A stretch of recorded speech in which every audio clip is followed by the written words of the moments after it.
Pemimpin adalah anggota kelompok yang memiliki pengaruh terbesar pada kegiatan kelompok dan memainkan peran penting dalam merumuskan atau mencapai tujuan kelompok.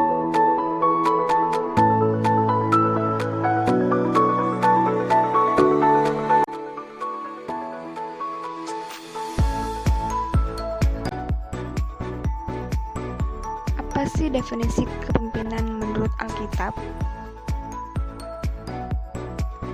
Pemimpin sejati adalah pelayan. Tertulis di Alkitab, Yesus berkata kepada mereka, raja-raja bangsa yang tidak mengenal Allah menindas rakyatnya, dan penguasa-penguasanya disebut pelindung rakyat. Tetapi kalian tidak boleh begitu. Sebaliknya, orang yang terbesar di antaramu harus menjadi seperti yang terkecil, dan pemimpin haruslah menjadi seperti pelayan. Lukas 22 ayat 25. Lalu, siapakah tokoh seorang pemimpin di Alkitab?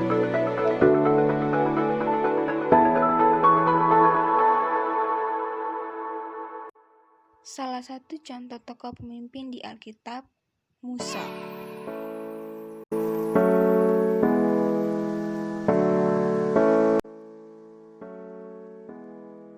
Musa merupakan salah satu tokoh besar dalam sejarah bangsa Israel. Musa memimpin bangsa Israel keluar dari tanah Mesir, juga ditandai dengan perang antara Tuhan dan Firaun yang diwakili oleh Musa. Kisah 10 Tulah dan kisah-kisah lainnya menyertai keluarnya bangsa Israel.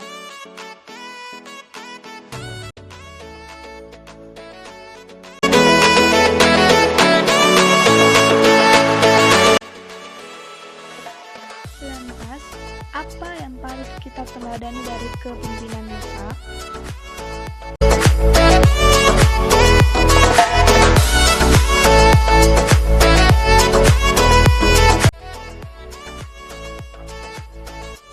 Dalam kepemimpinannya, Musa menjalankan atas nama Tuhan. Maksudnya, Musa memang mendapatkan panggilan itu dari Tuhan, bukan sebuah ambisi pribadi. Panggilan Tuhan itu mencakup visi kepada bangsa Israel.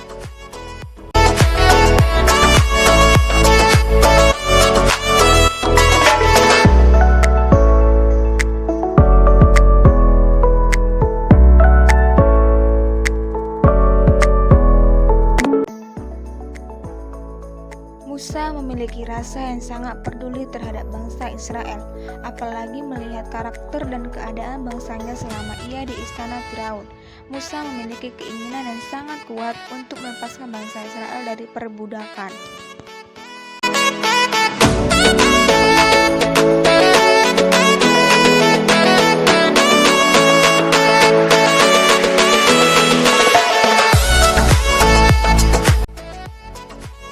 Musa memiliki sifat yang rendah hati, khususnya di hadapan Tuhan.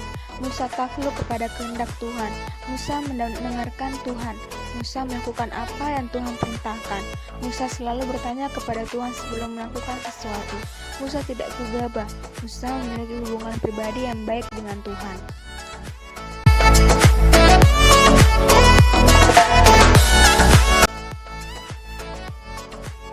Kepemimpinan Musa adalah kepemimpinan yang murni pilihan Tuhan dan perintah tugasnya dari Tuhan, bukan dibuat-buat atau diciptakan begitu saja, agar orang lain merasa diperhatikan. Padahal di balik kepeduliannya sebagai calon pemimpin itu ada sesuatu yang diharapkannya di kemudian hari.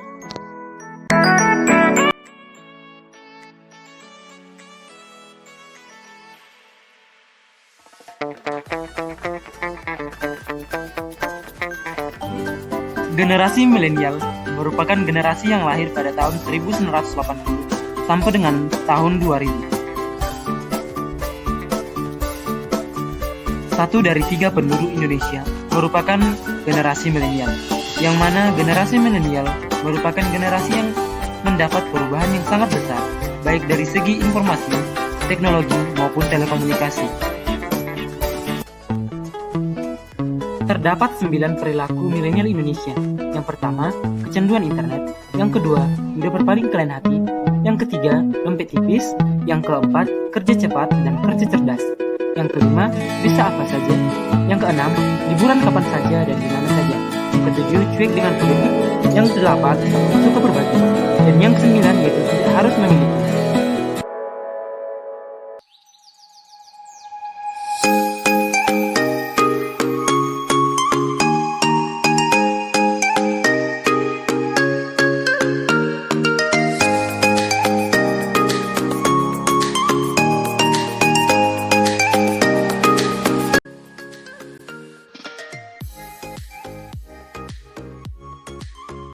Karakter digital menimbulkan tantangan tersendiri dalam memimpin mereka.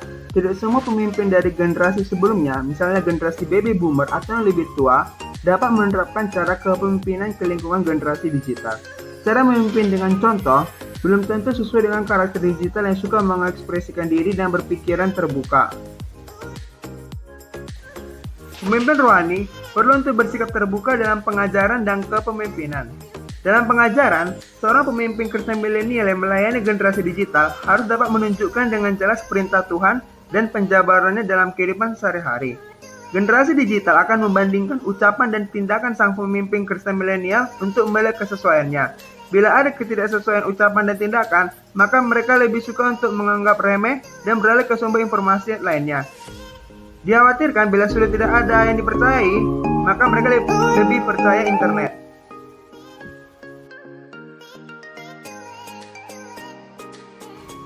Dalam diskusi dengan generasi digital, pemimpin Kristen milenial perlu menerapkan prinsip cepat mendengar tapi lambat berbicara seperti Yakobus 1 ayat 19. Artinya, memberikan kesempatan mereka untuk menyampaikan pendapat dan menghargai apapun pendapat yang disampaikan. Tanggapan yang diberikan sebagai balasan pendapat mereka disampaikan dengan teratur dan logis, bersifat mengarahkan dan memberikan tuntunan. Pemimpin Kristen milenial perlu merubah pola kepemimpinan menghadapi generasi digital.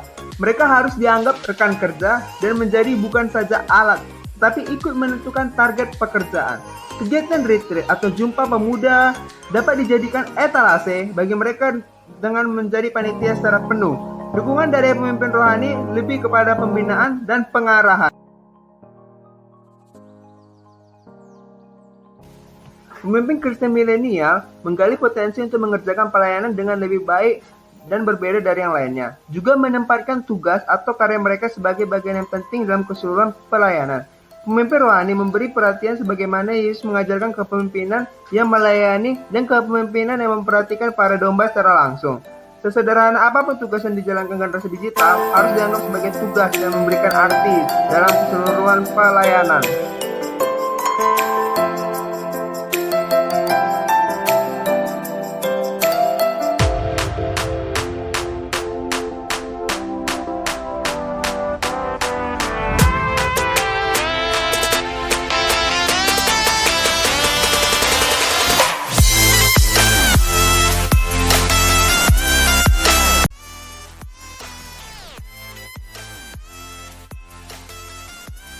Ketika Pak Ahok menjadi pemimpin di Jakarta, Pak Ahok melakukan banyak perubahan seperti mendisiplinkan PNS, menjawab keluhan warga, membuat transportasi umum lebih nyaman, membasmi pungutan liar, dan juga membuat Jakarta lebih rapi dari PKL. Sedangkan ketika di Pertamina, Pak Ahok membuat perubahan dengan membersihkan koruptor yang ada di Pertamina dan juga menyelamatkan keuangan yang ada di Pertamina. Ternyata dalam pemerintahan Pak Ahok juga dibantu oleh sistem digital, salah satunya yaitu e-budgeting. Sistem e-budgeting yaitu digunakan sebagai perencanaan anggaran diinput secara digital ke dalam sistem. Sejak e-budgeting diterapkan, publik bisa menyoroti penyusunan anggaran yang dilakukan jajaran Pemprov DKI. Lalu yang kedua yaitu Bank DKI, di mana Pak Ahok bisa membantu rakyat yang miskin dengan Bank DKI supaya transparansi dalam penerimaannya. Ketika menjadi pemimpin, Pak Ahok tetap memegang nilai-nilai Kristen. Yang pertama adalah, Pak Ahok tidak pernah menjual agamanya demi jabatan. Biasanya di negara ini, banyak orang yang menjual agamanya supaya mendapat jabatan yang lebih tinggi. Yang kedua adalah, Pak Ahok selalu mendengar keluhan warganya, sehingga Pak Ahok itu bersikap melayani warga, menjadikan warga itu sebagai prioritas utama dalam pemerintahannya agar lebih sejahtera dan baik.